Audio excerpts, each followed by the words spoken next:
Lads and ladies, welcome to the Junior Classics. Hi there, I'm Sir Bradley Hassey, a teller of borrowed tales. Join me as I share stories of courage, adventure, and wonder. But don't take my word for it. You can find out for yourself on today's Junior Classic.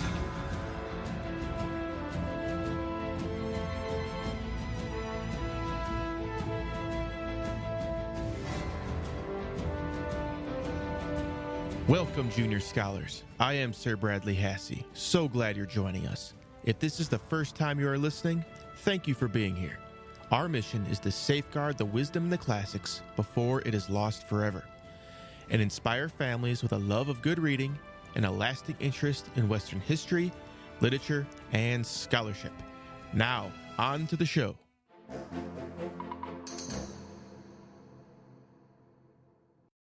Imagine something terrible has happened to your siblings or parents.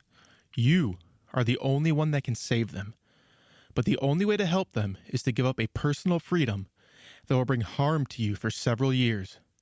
In our story today, the only way a girl can save her brothers from a witch's spell is by not saying a word for 6 years.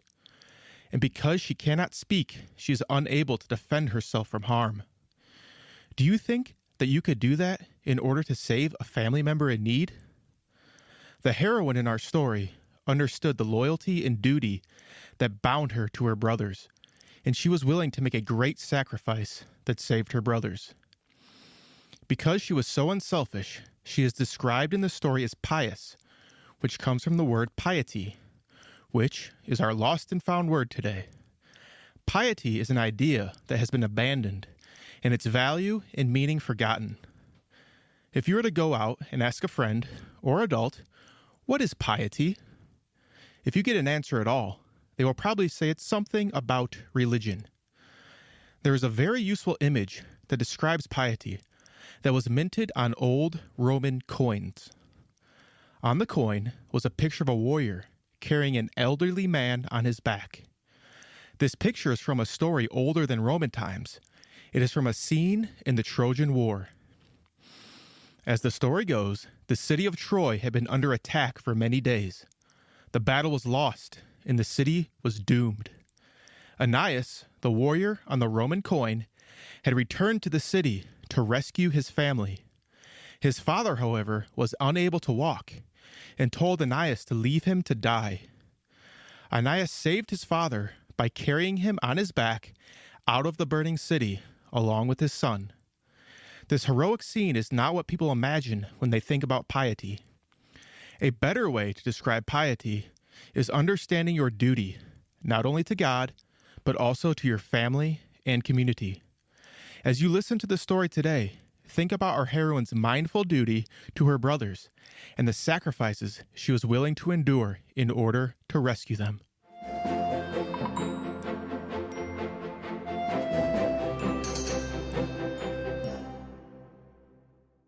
The Six Swans by William and Jacob Grimm. A king was once hunting in a large wood and pursued his game so hotly that none of his courtiers could follow him. But when evening approached, he stopped, and looking around him, perceived that he had lost himself. He sought a path out of the forest, but could not find one, and presently he saw an old woman with a nodding head who came up to him. "My good woman, can you not show me the way out of the forest?" "Oh, yes, my lord king, I can do that very well, but upon one condition, which if you do not fulfill, you will never again get out of the wood, but will die of hunger." "What then is this condition?" "I have a daughter who is as beautiful as anyone you can find in the whole world, and well deserves to be your bride. Now, if you will make her your queen, I will show you your way out of the wood." In the anxiety of his heart, the king consented, and the old woman led him to her cottage, where the daughter was sitting by a fire. She received the king as if she had expected him, and he saw at once that she was very beautiful, but yet she did not quite please him, for he could not look at her without a secret shuddering. However, after all, he took the maiden up on his horse, and the old woman showed him the way, and the king arrived safely at his palace, where the wedding was to be celebrated. The king had been married once before, and had 7 children by his first wife, 6 boys and a girl, whom he loved above everything else in the world. He became afraid soon that the stepmother might not treat them very well, and might even do them some great injury. So he took them away to a lonely castle, which stood in the midst of a forest. This castle was so hidden, and the way to it so difficult to discover, that he himself could not have found it if a wise woman had not given him a ball of cotton, which had the wonderful property, when he threw it before him, of unrolling itself and showing him the right path. The king went, however, so often to see his dear children, that the queen noticed his absence, became inquisitive, and wished to know what he went to fetch out of the forest. So she gave his servants a great quantity of money, and they disclosed to her the secret, and also told her of the ball of cotton, which alone could show the way. She had now no peace until she discovered where this ball was concealed.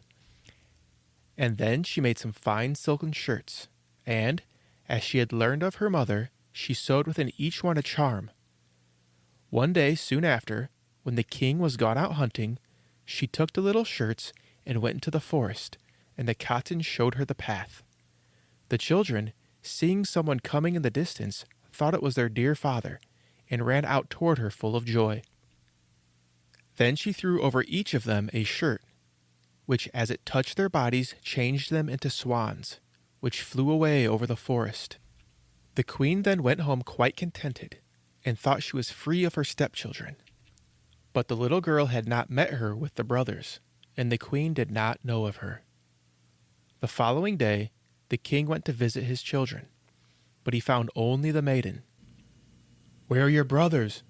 "Ah, dear father, they are gone away and have left me alone."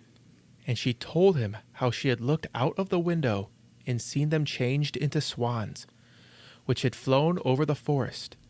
And then she showed him the feathers which they had dropped in the courtyard, and which she had collected together. The king was much grieved, but he did not think that his wife could have done this wicked deed. And, as he feared the girl might also be stolen away, he took her with him. She was, however, so much afraid of the stepmother that she begged him not to stop more than one night in the castle. The poor maiden thought to herself, "This is no longer my place. I will go and seek my brothers." And when night came, she escaped and went quite deep into the wood. She walked all night long, and a great part of the next day, until she could go no further from weariness. Just then she saw a rude hut, and walking in, she found a room with 6 little beds. But she dared not get into one, but crept under, and laying herself upon the hard earth, prepared to pass the night there. Just as the sun was setting, she heard a rustling, and saw 6 white swans come flying in at the window. They settled on the ground, and began blowing one another until they had blown all their feathers off, and their swan's down stripped off like a shirt. Then the maiden knew them at once for her brothers, and gladly crept out from under the bed. And the brothers were not less glad to see their sister, but their joy was of short duration. "Here you must not stay," said they to her. "This is a robber's hiding place. If they should return and find you here, they will murder you." "Can you not protect me then?" "No, for we can only lay aside our swan's feathers for a quarter of an hour each evening, and for that time we retain our human form, but afterward we resume our usual appearance." Their sister then asked them with tears, "Can you not be restored again?" "Oh no, the conditions are too difficult. For 6 long years you must neither speak nor laugh, and during that time you must sew together for us 6 little shirts of star flowers, and should there fall a single word from your lips, then all your labor will be in vain." Just as the brothers finished speaking, the quarter of an hour elapsed, and they all flew out of the window again like swans. The little sister, however, made a solemn resolution to rescue her brothers or die in the attempt, and she left the cottage, and penetrating deep into the forest, passed the night amid the branches of a tree. The next morning she went out and collected the star flowers, to sew it together. She had no one to converse with, and as for laughing, she had no spirits. So there up in the tree she sat, intent only upon her work. After she had passed some time there, it happened that the king of that country was hunting in the forest, and his huntsmen came beneath the tree on which the maiden sat. They called to her and asked, "Who art thou?" But she gave no answer. "Come down to us," continued they. "We will do thee no harm." She simply shook her head, and when they pressed her further with questions, she threw down to them her gold necklace, hoping therewith to satisfy them. They did not, however, leave her, and she threw down her girdle, but in vain, and even her rich dress did not make them desist. At last the hunter himself climbed the tree and brought down the maiden and took her before the king. The king asked her, "Who art thou? What dost thou upon that tree?" But she did not answer, and then he asked her in all the languages that he knew, but she remained dumb to all, as a fish. Since, however, she was so beautiful, the king's heart was touched, and he conceived for her a strong affection. Then he put around her his cloak, and placing her before him on his horse, took her to his castle. There he ordered rich clothing to be made for her, and although her beauty shone as the sunbeams, not a word escaped her. The king placed her by his side at table, and there her dignified mien and manners so won upon him that he said, "This maiden will I too marry, and no other in the world." And after some days he was united to her. Now the king had a wicked stepmother, who was discontented with his marriage, and spoke evil of the young queen.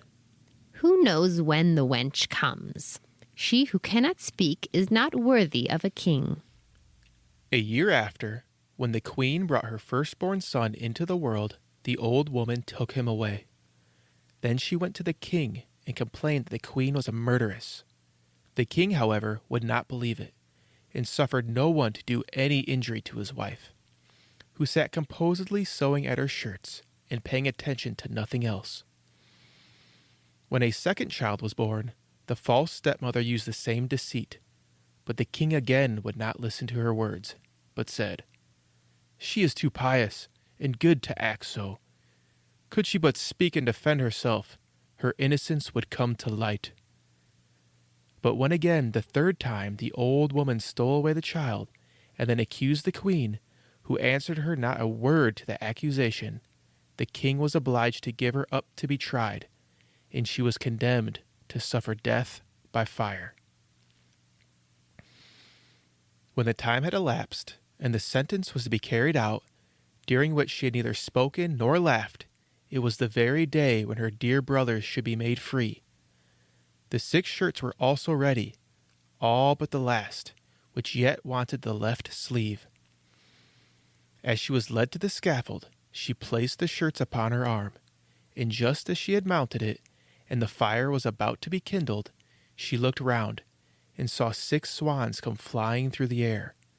Her heart leaped for joy, as she perceived her deliverers approaching, and soon the swans, flying toward her, alighted so near that she was enabled to throw over them the shirts. And as soon as she had so done, the feathers fell off, and the brothers stood up alive and well. But the youngest wanted his left arm, instead of which he had a swan's wing. They embraced and kissed each other, and the queen, going to the king, who was thunderstruck, began to say, Now may I speak, my dear husband, and prove to you that I am innocent and falsely accused. And then she told him how the wicked woman had stolen away and hidden her 3 children. When she had concluded, the king was overcome with joy, and the wicked stepmother was led to the scaffold, and bound to the stake, and burned to ashes. The king and the queen forever after lived in peace and prosperity with their 6 brothers. The end. A lesson we can learn from today's story is the importance of family. I'm sure you get upset with your brother or sister and frustrated with your parents sometimes. Always remember that one day you may be counting on them in a time of need, and they on you.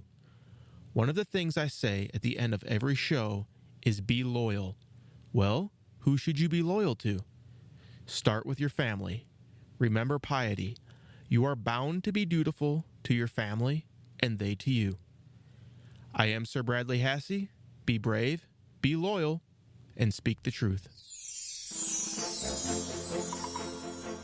Now for you parents out there, I want you to understand why we are doing this, what we are trying to achieve, and how you can help us. This is a rescue operation to preserve the classics and the wisdom within before it is lost forever.